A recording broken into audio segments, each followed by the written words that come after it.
ഞാൻ വരുന്ന കാര്യം ഉമ്മ നേരത്തെ അറിഞ്ഞോ എന്ന് ചോദിച്ചപ്പോൾ നീ വരുമെന്ന് കരുതി എന്നും ചോറ് വിളമ്പി വയ്ക്കും എന്നായിരുന്നു ഉമ്മ പറഞ്ഞത്. ഉമ്മയ്ക്ക് കരുത്ത് നൽകുന്നത് ആരാണ്? അത് ഉപ്പയാണ്. ഉമ്മയ്ക്കും ഉപ്പയ്ക്കും കരുത്തും ബലവും നമ്മൾ മക്കളുണ്ടല്ലോ എന്ന ചിന്തയാണ്. പ്രിയപ്പെട്ടവരെ, ഇന്ന് കേട്ടുകൊണ്ടിരിക്കുന്ന വാർത്തകൾ നൊമ്പരപ്പെടുത്തുന്നതാണ്. ഉമ്മ ഉപ്പമാരോട് മോശമായി പെരുമാറുന്ന സംഭവങ്ങൾ. സ്ഥലത്തിനും വീടിനും വേണ്ടി അവരെ അപായപ്പെടുത്തുന്നു, അവരെ അനാഥാലയങ്ങളിലേക്ക് പറഞ്ഞയക്കുന്നു. നമുക്കറിയാം, മക്കൾ വിദേശത്ത് പഠിക്കാൻ പോവുകയാണ്. നല്ലതാണ്, നമ്മുടെ ഭാവി മെച്ചപ്പെടാനും സ്വന്തം കാലിൽ നിൽക്കാനും പ്രാപ്തരാകും. അപ്പോഴും നമ്മൾ അവരെ മനസ്സിൽ നിന്ന് മാറ്റരുത്. നമ്മളെ വളർത്തിയ പോലെ തന്നെ നമ്മൾ അവരെയും നോക്കണം. ഒരിക്കൽ വിദേശത്ത് പഠിക്കാനായി പോയ ഒരു ഉപ്പയോട് ഒരു മകൻ പറഞ്ഞത് ഞാൻ ഓർക്കുന്നു.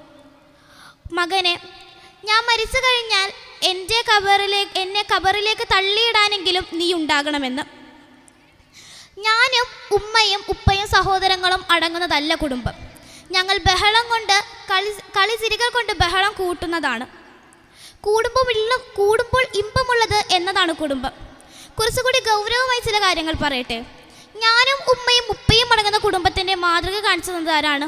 അത് മുഹമ്മദ് നബി സല്ലല്ലാഹു അലൈഹി വസല്ലമയും അവിടുത്തെ ഇണകളുമാണ്. ഖുർആനിൻ്റെ തണലിൽ നബി സല്ലല്ലാഹു അലൈഹി വസല്ലമ വളർത്തിയെടുത്ത തൻ്റെ ഇണകൾ ഇസ്ലാമിലെ ലോകത്തിന് വലിയ മാതൃകയാണ്. യഥാർത്ഥ മനുഷ്യനായി ജീവിക്കാൻ കുടുംബം പ്രധാനമാണ്. കാരണം എല്ലാ മാനുഷിക ഗുണങ്ങളും ഉയർന്നു വരുന്നത് കുടുംബത്തിൽ നിന്നാണ്. എന്താണ് മാനുഷിക ഗുണങ്ങൾ? ക്ഷമ, സഹനം, സ്നേഹം, സഹായം, സഹകരണം, കൂടാതെ വേറെയുമുണ്ട്. നമുക്ക് ഖുർആനിലേക്ക് കടക്കാം. ഖുർആനിലെ 4-ാം അധ്യായം തുടങ്ങുന്നത് തന്നെ കുടുംബ ബന്ധങ്ങൾ സൂക്ഷിക്കാൻ പറഞ്ഞുകൊണ്ടാണ്. ജനങ്ങളെ, നിങ്ങൾ നിങ്ങളുടെ നാഥനെ സൂക്ഷിക്കുക. ഒരൊറ്റ സത്തയിൽ നിന്നും നിങ്ങളെ സൃഷ്ടിച്ചവനാണവൻ. പിന്നീട് അതിൽ നിന്ന് തൻ്റെ ഇണയെയും സൃഷ്ടിച്ചു. പിന്നീട് അവരിൽ നിന്ന് ഒരുപാട് സ്ത്രീകളെയും പുരുഷന്മാരെയും അവൻ വ്യാപിപ്പിച്ചു. ആയത്ത് അവസാനിക്കുന്നത് കുടുംബബന്ധം സൂക്ഷിക്കാൻ പറഞ്ഞുകൊണ്ടാണ്. പ്രിയപ്പെട്ടവരെ, പേടിപ്പെടുത്തുന്ന വാർത്തകളാണ് വന്നുകൊണ്ടിരിക്കുന്നത്. ഉമ്മയും ഉപ്പയും പറയുന്നത് ഞാൻ കേട്ടതാണ്. പുതിയ തലമുറയിലെ കുട്ടികൾ കല്യാണം കഴിക്കാൻ ഭയപ്പെടുന്നു പോലും. കുടുംബജീവിതത്തിലെ ഭാരങ്ങളും ബാധ്യതകളും ഏറ്റെടുക്കാൻ മടിക്കുന്നതും മുതിർന്നവരുടെ കുടുംബത്തിലെ അസ്വസ്ഥത കണ്ട് ഭയപ്പെടുന്നു എന്നതാണ് കാരണം.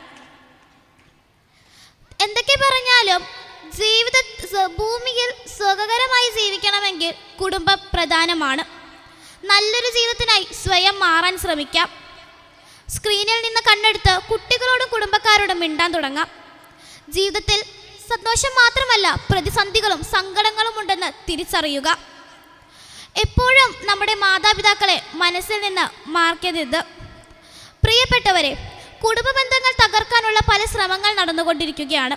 അത്തരം പല പാഠങ്ങളും നമ്മുടെ പാഠപുസ്തകങ്ങളിൽ പഠിക്കാനുമുണ്ട്. ഇപ്പോഴും ഞാൻ നിങ്ങളെ ഓർമ്മിപ്പിക്കുന്നത്, അള്ളാഹുവും നമ്മളും തമ്മിലുള്ളൊരു കരാർ കൂടിയാണ് നമ്മുടെ കുടുംബം.